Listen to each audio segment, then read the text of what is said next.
What is up, everybody? Welcome to another episode of the LA Soccer Hub Show. Man, summer's heating up. Football everywhere. Footy is going hot. We got Gold Cup. We got both LA teams. We also got the European teams coming here. Real Madrid is going to come here. Barcelona is going to come here. Arsenal is going to come here. Justin, it's a hot summer of footy and a lot going on. Absolutely. Don't forget AC Milan, where Christian Pulisic has just gone, and That's true. Juventus, where Tim Weah has just gone. We're getting, a lot of great games, and as you say, the Gold Cup, MLS is heating up, NWSL, Women's World Cup is about to kick off. You can name so many competitions. It really is overwhelming. Yeah, I even forgot the Women's World Cup. There's so much going on that I'm just like, man. It's kind of like it's a good like problem to have because we have like a lot of different options and what we can choose and pick from. But now it's like I almost wondered is too many options like too much for us? It's like because you're gonna have to pick and choose which games you're gonna want to watch and enjoy. But Justin, you and I and a few 82,000 plus fans got to witness history at the Rose Bowl. We got to talk about this. I know this was last week, but this was last Tuesday. Obviously, we didn't get a record after the game, but like we got to talk about the atmosphere and the historic night that it was at the Rose Bowl. LAFC versus Galaxy broke the MLS attendance record by a lot, and let's talk about that. What'd you think of the overall experience and your time there? It was incredible. It's one of those things where it's hard to put into words because um, I just go back to a moment in the second half somewhere where I just sat there and I thought to myself, is this really an MLS game right now?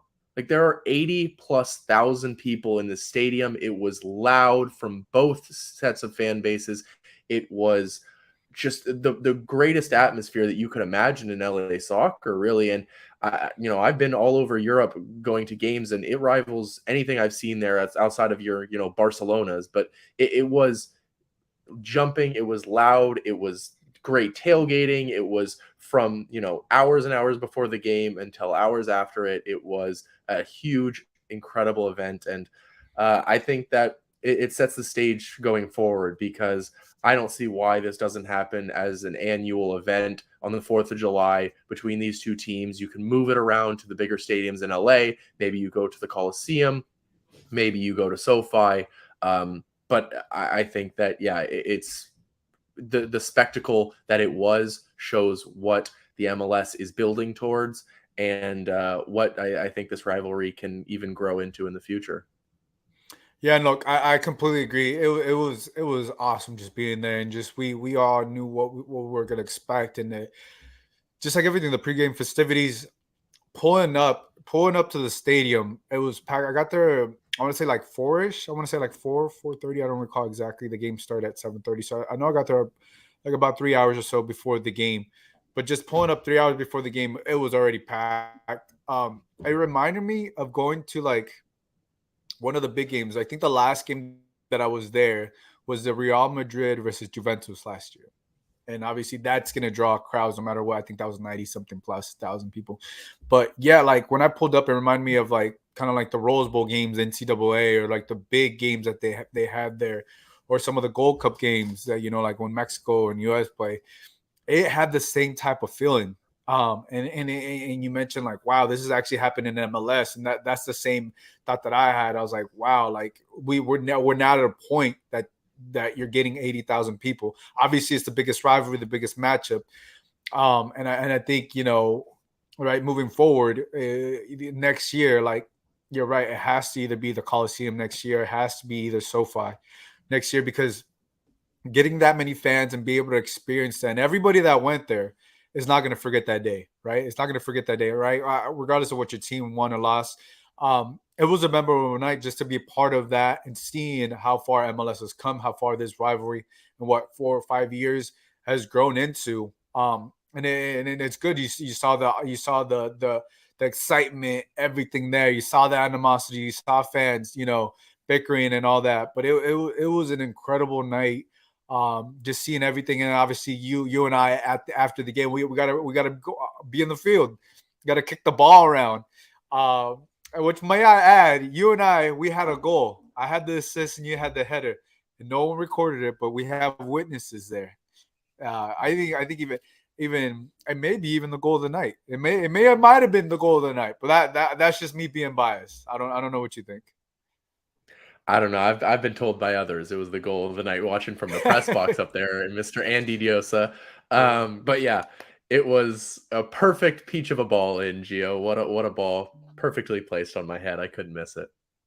But Yeah, yeah, no, no, man, being on that that was field. like that was the perfect way to just end the night, just to go kick the ball around, which we didn't expect or anything, and I think someone had a ball and we were just kicking it, and it was an insane experience.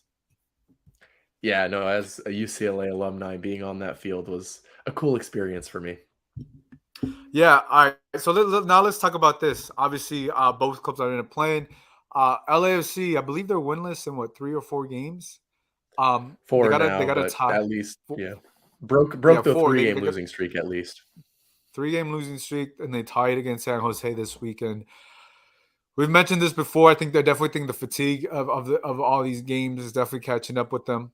Um, and obviously, I'm not surprised by the result this weekend with LAFC and what they had going on. And then look, it doesn't get any easier. They play St. Louis this Wednesday.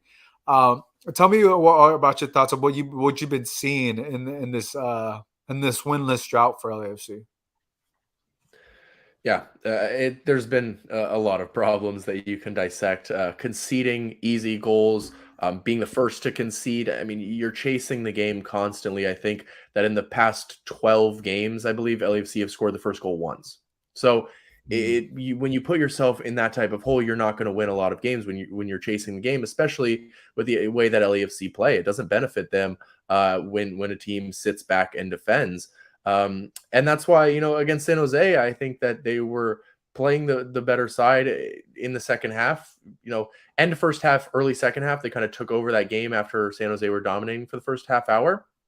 But then the red card to me helped San Jose in a way because they decided to hold on to their 1-1 draw rather than expose themselves to any counterattacks from LAFC. They just sat back in a 5-3-1 basically, defended and held on to the draw. And so I don't think that benefits LAFC. Obviously, the finishing hasn't been there. Conceding easy goals, as I said, like simple stuff shouldn't be happening. Mamadou Fall was one-on-one with Crispin Espinoza. He was getting tormented for the first half hour of the game by Espinoza. Continue left himself on an island. Not just his fault. His teammates' fault shouldn't leave him on an island either, but Mamadou Fall shouldn't be in that position. But I will say, to his credit, a 20-year-old in his first game back in LA, very mature and taking, he faced the media after that game, after, a very poor performance and making the mistake for the goal. He faced the media. He said, my fault, terrible mistake from me. I will take all the blame. So very mature response from a 20-year-old there. Yeah, obviously that's what you want to see. I think that's one of the things that Steve Chernow first mentioned when he got back with the club. What was that? I think Villarreal, who was with down in Spain. And look, they desperately needed another center back, and obviously, look to be welcomed back with the Spinoza. He's killing it right now in MLS, and right, it's a tough test for anybody, not just Mamadou Fall. And look, this team really needs Mamadou Fall to be that guy desperately, because there's all these injuries and everything like that, and he has a youth and he can play all these matches that are going to come up. But yeah, hopefully, I like that he took the responsibility and everything like that. But I think hopefully moving forward, his experience in Spain also helps him out here to be able to potentially, limit those mistakes or errors, because that's it right now. That with this drought and everything going on with LAFC, they need to limit those, because eventually you don't want to start falling too far down the table and everything like that. Let's talk about. I feel like we have to switch things over, and we got to talk about the Galaxy. Ricky Puig is on the roll right now. He had that goal, the game-winning goal against LAFC. But you and I think we needed to have a conversation about Ricky Puig, because to me, he deserved the initial criticism the first time, the last time LAFC and LA Galaxy faced, when he took off his shirt, right? And to me, the biggest thing, I was like, can he do it, or will he do it against 80,000 plus fans? and he did, and he did. We gave him the criticism, but I think we should also now give him the praise because he was the best player. Uh, and now historic night. He stepped up. He was the best player. He was putting on a passing clinic, and also finished off the night with the game-winning goal. You're absolutely right.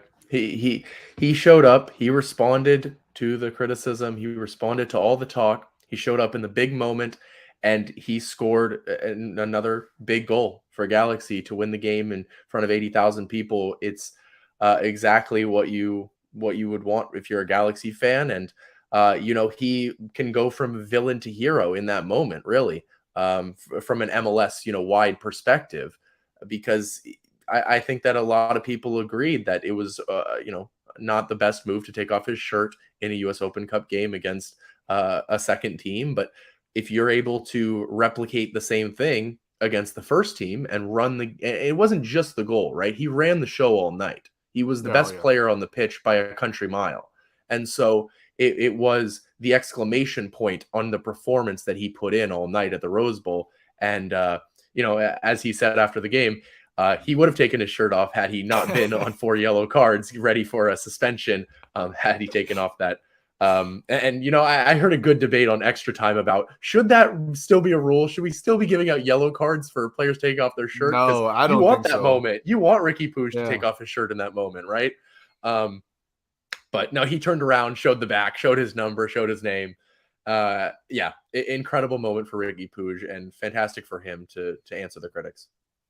Yeah, no, and look, and he was aware. He's smarter than him. He was aware of the 4 yellow cards, but he said it in Spanish. He said "Me moría de ganas." It was like I was dying to take off my shirt, And but yeah, you could just see him after the game, the smile and everything. Look, and I like players.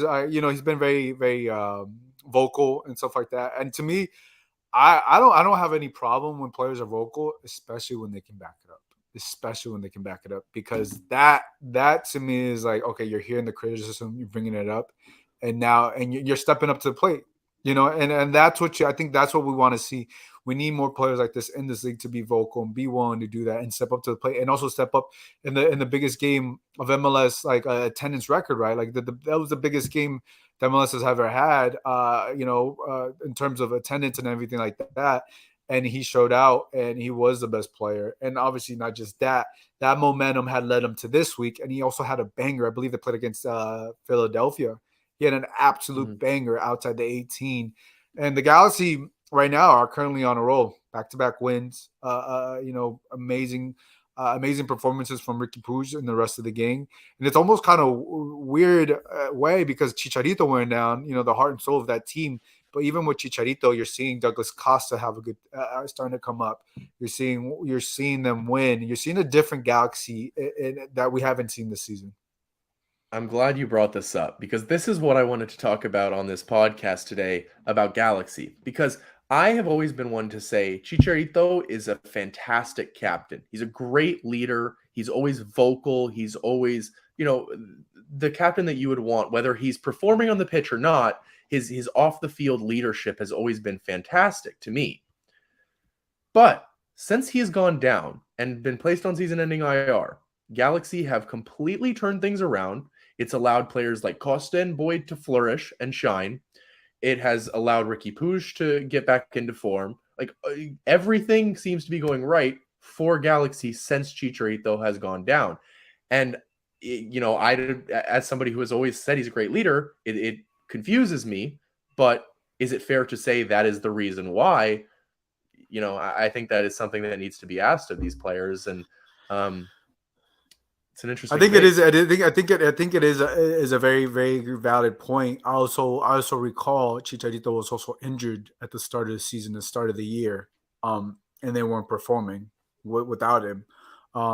But yeah, it's weird that now all of a sudden they got in the groove right after he got injured, and we'll see what it is, because I don't know if they're still in 13th place or wherever they're. Yeah, they're still 13th place. They got 21 points. I mean, they still got a ways to go. Excuse me, they got 22 points. Sorry, I'm over looking at Mexico. Yeah, but they're still they 3 points off a playoff spot, right? Like that's how tight it is. Yeah, they still got, and look, and they play Vancouver this Saturday. Vancouver. Look, which if is you the beat team they're 3 points LAFC off. and Philadelphia in the same week, two teams that were in the final last year, and two statement wins, like no one's gonna deny, like they were the better team both of those games, and those are top teams in the MLS. Could this potentially be LA Galaxy turning the page this season? Could it be? And there's also rumblings that I don't know if this is still going on, but Pizarro may join them. They're still trying to get more players to come in. They can bring on another player now that Chicharito, or another DP now that Chicharito is out for the year. So you add another Which is what player. Pizarro would be. Yeah, Yeah, Pizarro, you because add another. uh, it's an interesting one because on the surface, you're thinking like, why would they want a player like Pizarro to come in for a DP slot? Like that doesn't make much sense. But then you see, well, Inter Miami are going to be paying his contract, so all they're really Yeah, doing is just giving the DP slot. They're not even paying for him. It's turns out to be a great move in my opinion. If you're just using that DP slot, which you're not going to really be able to use on anybody else when you're Galaxy because you have those restrictions, right? Because of the Chris Klein stuff. So yeah, I think that. But I think I go back. To me, it is all about Ricky Puig, and that's why when he got the All Star selection, I was a bit critical because I think he is, one of the most, if not the most talented player in the league. But I don't think he's necessarily been performing to that level all season. And I think it's very clear when he performs, Galaxy perform well. When he doesn't perform, Galaxy don't perform.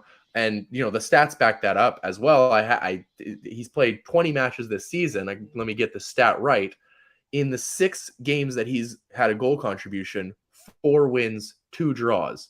The 14 matches in which he hasn't, 1 win, 5 draws, 8 losses.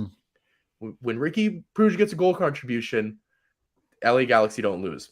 And that is the thing. And when he doesn't, they don't win, basically. It really is that simple. So if he can continue in this form, I think that is how Galaxy win. Obviously, he's their best player. There's no doubt about that. But, his form, and I think Costa and Boyd around him, the way that this is starting to get back. And then if you can get Jalen Neal back after the Gold Cup, maybe you can solidify that defense a little bit more. yeah. Look, and I'm with you. This team is only going to go as like last season, right? With league, because if this is the turnaround table for Galaxy and to keep the momentum. Look, you mentioned Douglas Costa, a player a lot of LA Galaxy fans have not really been a fan of, but now he's turned the page. He had that amazing pass, I want to say, to Tyler Boyd, which led to Ricky Puig goal at the Rose Bowl. It was like outside the foot with his left foot. Amazing pass, amazing pass. And that, like, you're starting to see Douglas Costa, a different Douglas Costa we haven't seen with the LA Galaxy, starting to contribute in more ways than one, and actually be able to play these games, be able to have an impact, because before he wasn't having any sort of impact. But now, we'll see, it's 2 games, it's 2 big games though. It's not like they beat anybody from the bottom 10. It was 2 massive clubs, 2 of the biggest clubs. They have some of the best, like I mentioned, top teams here. And it's going to be interesting if Galaxy continue on this run, continue winning, because now this team has belief. Before this year, no one was believing. It was tough to watch them. It was brutal to watch them, to be honest. Now they're looking like a fun team to watch, and a fun team to potentially watch for the rest of the summer and go down here towards the fall as well. Yeah, I mean, that's what I was telling you a month ago, whatever. I was saying, Gio, it looks bad right now, but it can turn it around. And if Vanny turns it around, he can get them back into playoffs. That's how MLS works. It's always so tight. There's so many playoff spots, obviously, that you can be horrendous for the first half of the year. But if you can turn it around, you can make a run into playoffs. But the additional thing to that was that they finally got rid of Chris Klein and they got the fans back, because Yes. they would Yes, not 100%. they would not be rolling this hot without their fans. 100%. Even if no fans would have showed up, no record would have been broken. The biggest thing is that they got rid of Chris Klein, and that's trickled down all these effects. And I think since Chris Klein, they've had like, I want to say, a pretty good record since that departure, and it's been pretty good. And look, the fans carry them. You saw after the game, after Ricky Puig went to the fans section. My brother was actually over there doing the photography, and he got some clips and stuff. And it was just the images and the pictures he was showing me, it was just unreal. It was. I was like, I haven't seen this Galaxy play like this. So I haven't all year like that. That win, the win against LAFC, it might be the one to get them going. We'll see how far they go because they still got a long way to go. But that you need significant wins in the season, and beating LAFC at the Rose Bowl is a significant win that gave you that belief and hope. And we saw it against Philadelphia, and now we'll see what happens here moving on because things will get interesting. And we have one more El Tráfico in September, I believe. Yeah, and I think that Philly game is really important because not only did you, as you mentioned, it's the two teams from the final last year. It's two very good teams that you beat, but it shows that there's no hangover from that massive win against LAFC. Like normally when you have that type of win, you put so much energy, and Steve Cherundolo actually talked about this. When teams play LAFC, they generally lose the next game because they put so much energy into playing LAFC and trying to beat the defending champions. And of course, even more so when you're LA Galaxy at the Rose Bowl in the highest attended game ever. That type of atmosphere and adrenaline to then have to come down from that after and play the next game. A lot of times there's a hangover and a loss. But Galaxy used that momentum and built upon it rather than had that hangover. So I think that's a big just thing for them to see and show that it's likely to continue rather than it's just like a one-off or something like that. Yeah, no, I completely agree. I completely agree. Look, now I think it's going to be very interesting too. And then obviously now their Leagues Cup is coming because they're gonna have a tough team. They're gonna play Leon. I think the Leon is the first club that they play. That's not gonna be an easy game. That's gonna be a tough game. Justin, let's switch things over. Let's talk about Gold Cup. Gold Cup was crazy this weekend. We had Mexico beat Costa Rica, and then US beat Canada in the final minutes. Went to PKs. Let's talk about the US men's national team. Let's talk about that. What did you think of that performance and what you saw? Yeah, well, as usual, I was at another game. I was at Angel City. I literally haven't been able to watch a single US game fully. Like I'm still watching it obviously while I'm watching the other game. But yeah, no, it was just not the best performance overall from the US. A bit sloppy, a bit just tactically boring, bland. But Brandon Vasquez coming up in the big moment in Cincinnati. What do you expect there? 88th minute, and you felt like, oh, there it is, it's the winner. But it wasn't. Of course, Canada ties it, and then you go into extra time, and it goes the other way where Canada scores, and you think, okay, they're probably going to win. Nope, US comes back, and then after that, it was. I was sitting there in the press box after the game watching this with Andy and Scott, and I was like, oh, this is penalties for sure now. Andy goes, no, it's CONCACAF, just wait on it. But yeah, it was, and then it does go to penalties, and you think, well, Matt Turner has to come up and be the hero, right? He is Matt Turner, and he continues to be this penalty hero for the United States. That is the end result. A little scuffle in the locker rooms after the game or in the tunnel there. That was interesting. That was interesting.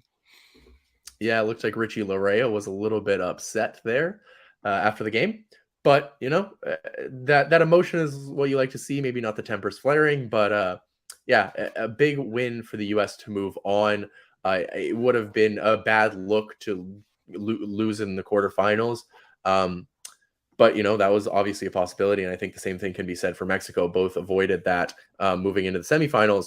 And it's going to be very interesting because I think that everybody just assumes when you come to these tournaments, like US, Mexico. But both of them had tough quarterfinals and both of them will have tough semifinals. Yeah, no, it was interesting. It was more exciting at the end for the US-Canada game. Obviously, PK's Matt Turner came up big. I was watching that, and I was like, wow. Like, that's what I expect from your number one goalkeeper and how lengthy he is and what he's been doing as well. It was a good game like that. Obviously, the Mexico game, I saw that. It was a bit head-scratching at that first half. Obviously, they get the 2 goals. I believe they got both of the goals in the second half. They had a better performance. I like the second half better than the first half. I like what they did, how they would move around. Orbelina got the PK. And then obviously Eric Sanchez, he got the goal from a run of play, and I think that we haven't really seen too many goals from run of play from Mexico that you could essentially be proud of, and I think that was a good play on that second goal. Obviously now Mexico moves on against Jamaica, and I think the U.S. is Panama, right? U.S. is playing Panama. Dominated Qatar 4-0. And I believe both teams are playing Wednesday. Do both play on Wednesday? I If I got it believe correct. so. I think I both know the teams are U.S. playing on does. Wednesday, and I know the final is on Sunday at SoFi. Yeah, So we got the final here. We could potentially be seeing another U.S. versus Mexico final. Who would have thought? You know what I'm saying? Gold Cup. It's like always tends to be these two clubs. These two teams, nations. But yeah, I mean, to see it at SoFi would be because I think the one thing you need in order for SoFi to be sold out, you need Mexico US, oh yeah, because I don't think Mexico Canada, or excuse me, Mexico Panama, or Panama, I say Panama Jamaica. I don't know you're selling out that stadium. definitely not for Panama. Mexico, Panama, maybe, but definitely not U.S. Jamaica, not Panama Mm. Jamaica. Um, Yeah, you but definitely yeah, no, CONCACAF definitely obviously, needs yeah, Mexico in a good CONCACAF dance always partner. wants Yeah, it if to be it's that Mexico, way. yeah, because they make the most money and everything like that. Look, yeah, if it's Mexico US, I think I'll definitely go. But if it's Mexico, I think I'll still go if Mexico goes to the final. Let me put it that way. Um, but if they don't, then it's gonna be because Jamaica's good. Jamaica is not it's Jamaica's not no very slouch. good. Very good. Not a slouch at all. Yeah, very good. It'll be. I think that's the closer of the two semifinals. Personally, Mexico Jamaica, I toss up to me. I'm leaning Jamaica honestly, but I kind of want Mexico to win just so that we can have that Mexico US at SoFi and we can be there. Me too. Um, yeah, but it's that's how we root as journalists. We don't root it for teams, but we root for having the best experience as a journalist. No, that is 100% facts. Like I'm trying to Yeah. watch the best private, but I won't be mad if Jamaica make it because they deserve. Yeah, If no, they I'd end up love to being see Mexican, the Jamaica team too. they deserve it. But yeah, no, that's gonna be interesting to watch here in these next couple of days. Who makes it out? Because these semifinals are not going to be easy for either nation, U.S. or Mexico. It's not gonna be easy. Panama, they're bringing this. I think it's the same team from Nations League, and they finished fourth Basically, or yeah. whatever. Same thing from Nations League. Jamaica has been hungry. They've had talent. They've made it to Gold Cup. They've made it to Gold Cup finals. I think one Gold Cup final before. I think they lost to Mexico. I was at that game, like I want to say 2017, 18, something around that. Um, but yeah, I'm very interested to see how this goes because as soon as this tournament ends, literally the next weekend we got Leagues Cup. It's like just right into it. So much. So much. And there's the MLS All-Star game and there's Women's World Cup. It's MLS like Austin. it's all like right immediately at the same time, end of July. Like it's crazy. Yeah, we've come a long way now. Yeah, I'm very interested to see. I mean, obviously, the women's national team always does pretty good. They always tend to win it for the most part. They go deep to the tournament. You've been going to Angel City games. You obviously know more about the women's game. How favored is the women's national team to win it this year? Where is it? Where is it this year? Is it in Australia or is it? Yeah, Australia and New Zealand. First time there's ever been a joint for the Women's World Cup. So pretty cool there. And yeah, if you're an Angel City fan, of course, their captain, Ali Riley, is also the captain of the New Zealand team. So she gets her home World Cup. But yeah, it's interesting to me because the US are still probably the favorites going in, but in the past it's like they're clear favorites and it's almost like you expect them to win, especially in these past two World Cups. But I don't really feel that way anymore. I feel like there's 5+ nations that have a real shot at winning this thing, and I think that's what's going to make this Women's World Cup so much fun. Is that yes, you still have that confidence and that belief, and a certain amount of expectation for the U.S. women's national team, but there's an understanding that the rest of the world has improved a lot over the past 4 years, and especially at that very top level. So I think that there are definitely some other teams in the running. Fair enough. We'll see. I'll definitely try to catch a few games here with everything going on here and everything. Sometimes I'm like, I love watching, obviously footy and everything, but sometimes I'm like, I need to like watch something else, Yeah. just to get a just to get a break sometimes. But yeah, I'm definitely gonna try to squeeze in some Women's World Cup once it gets started here.